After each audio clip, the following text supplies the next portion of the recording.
mình lấy ke đúng không? Thấy giờ là cách ly chúng ta cắt trên cái đồ gì dưới Nhân tâm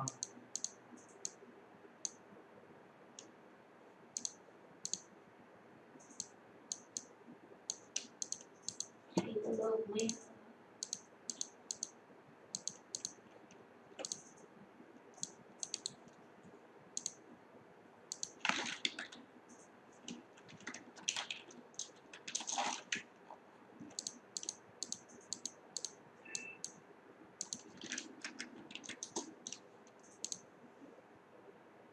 chui mà u ở trong đó không á anh? Dạ bữa luôn á, chưa đâu. U luôn lách còn mờ.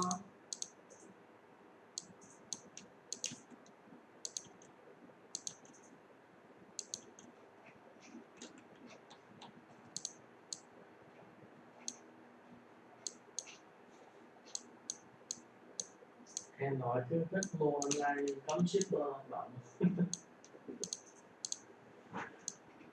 Sài Gòn cho phép shipper hoạt động thì cắm bán đêm vờ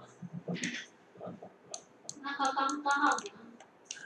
sao kém nghe Chịu khó nghe rồi nó có lý mà cấm cái gì mà không cấm cái gì. không cắm theo mẹ Hàng nó đâu cho shipper giao nè, nó có cấm là cấm giao đồ ăn mang gì đâu.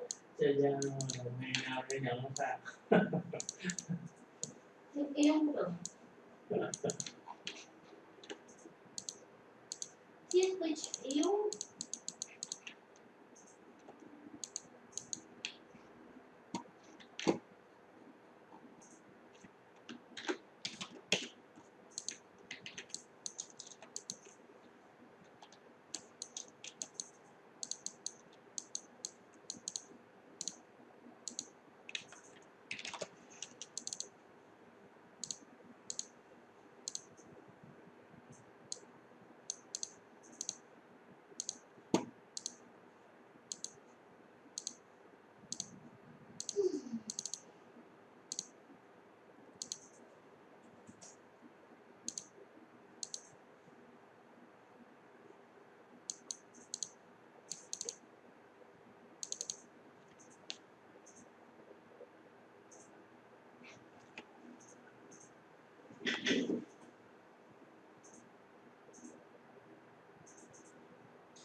Hà Nội như giờ nói chung là nó u bờ nó có cái lại nó sao á.